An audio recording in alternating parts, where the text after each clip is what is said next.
Do you know that a well-organized office helps an organization to function better? In this lesson, you will learn about the office and the different activities that goes on inside it. So by the end of this lesson, you should be able to define an office. You should be able to differentiate between the types of office. You should be able to state the functions of an office. And lastly, you should be able to identify the advantages and disadvantages of both the small office and the large office. The office is the center of all activities of an organization. The type of work being done in an office is sometimes used to describe the office. An office can therefore be defined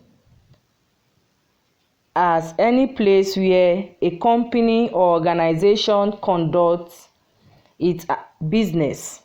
Okay? It can also be defined as any room or a place where clerical activities are carried out. All right? Others might define it as a place where information is received, sorted, acted upon, and filed for future use. Okay, so the activities done in a place is used to define the office. All right, there are basically two types of office: the small office and the large office. The small office. A small office is usually found in small organizations because the volume of activities there is small. Okay? Small organizations with small volume of clerical activities usually have a small office. In a small office, the workers are not many. They are normally under 10. You can just have a single worker or two, or at most 10. Example is the principal's office, the bursar's office, or the VP office. At least you're familiar with these types of office. Then we have the large office. The large office is also known as opened office, while the small office is known as closed office. Big organizations with large volume of clerical activities usually have a large office. A large office can be found in big organizations with more than 10 workers. Okay, example is the bank and also government ministries. In a large office, the activities carried out are specialized. Therefore, various departments are usually established to cater for the specialized nature. Okay, the specialized nature of their functions. All right, that is the small office and the big office.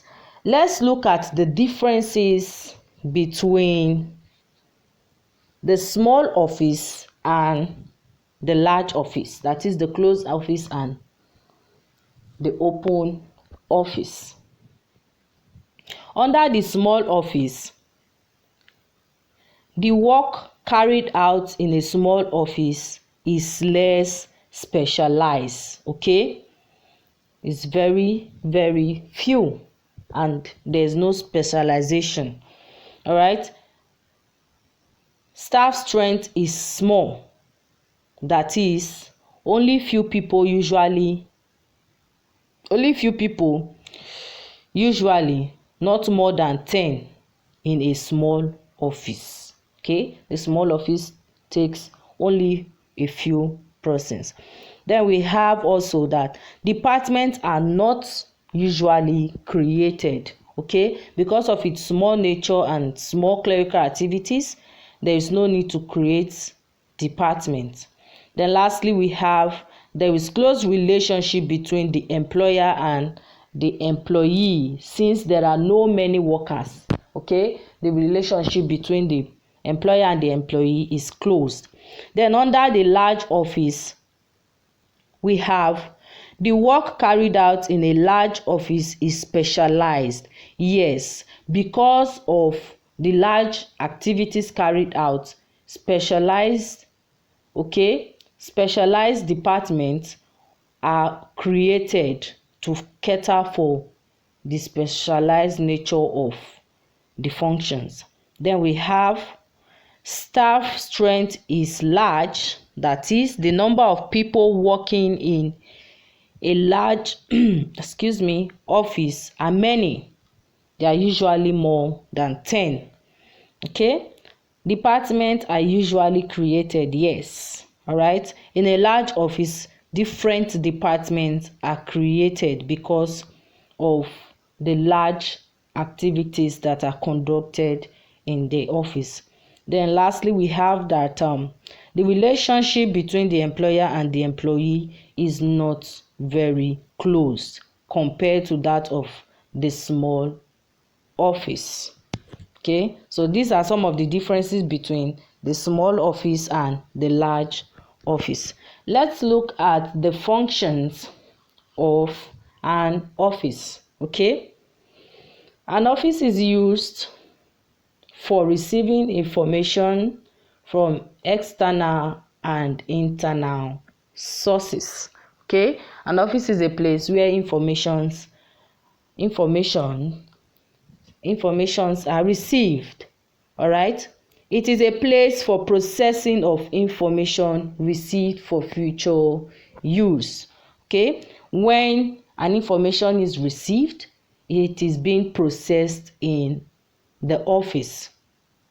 Okay, it is a place for recording information. All right, we used an office to record information.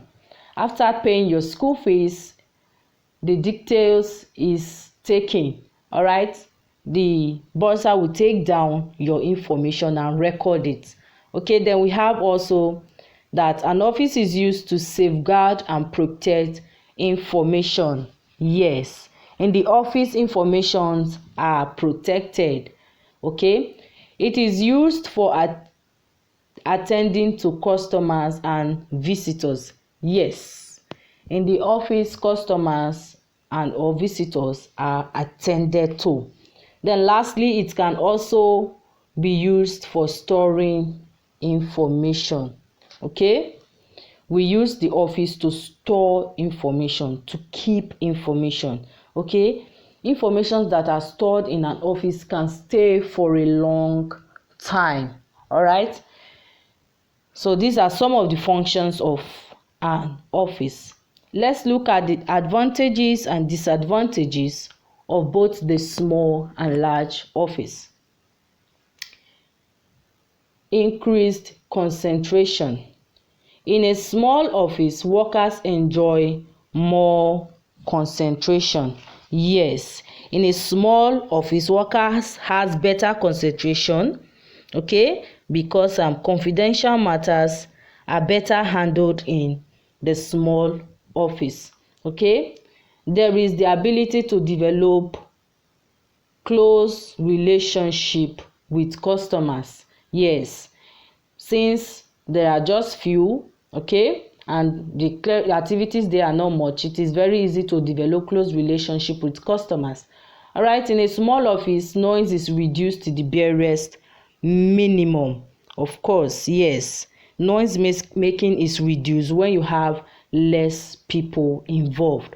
Okay, then we have lastly, the worker enjoys his or her privacy in the performance of his or her duties. Yes, because there are few people. Okay, a worker enjoys his privacy. You don't have much people coming in and going out.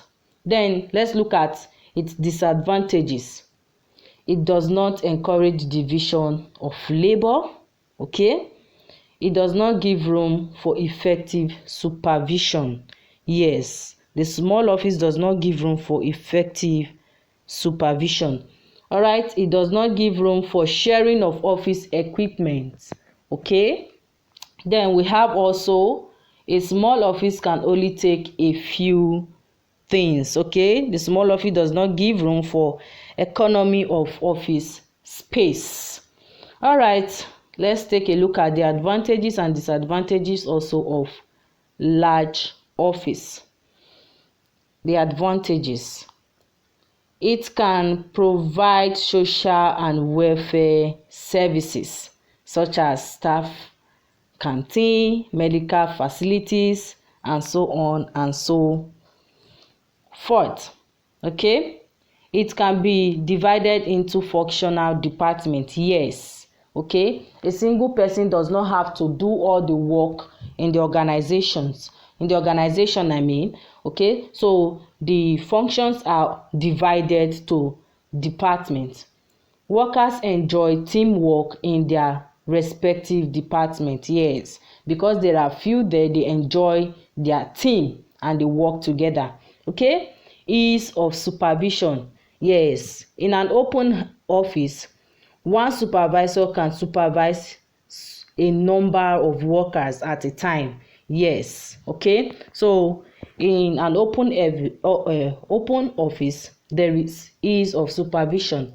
Then the disadvantages are that workers are limited to what they do every day. Yes, if you are at the production department, you do every day the same thing and you are limited to what you do every day. Okay, then we have there is no privacy. Okay, unlike the small office where it is just you or a few number of persons, you enjoy your privacy. In an open office, there is no privacy. You have a lot of people working there, so there are a lot of people going in and coming out. All right, also there are high level of distraction. Okay, because of the number of people in that organization. All right, there are high level of distraction. Some people are discussing, some are playing music, some are doing one thing on the other. Okay, then we have also, it encourages gossiping among workers. Of course, when you have two or more persons together, gossiping is inevitable. All right, so because of the large nature, okay, it encourages gossiping among workers. All right, you do something now. Pick up your pen and your notebook and answer these questions inside your notebook. Okay, define the office. Explain the meaning of office. What do you understand by the word office? Okay, list the types of office and explain them. List the types of office and explain them. State 5 functions of an office. State 5 functions of an office. Okay. Enumerate the advantages and disadvantages of small office. Enumerate the advantages and disadvantages of small office. Highlight the advantages and disadvantages of large office. I'll see you in my next class. Goodbye.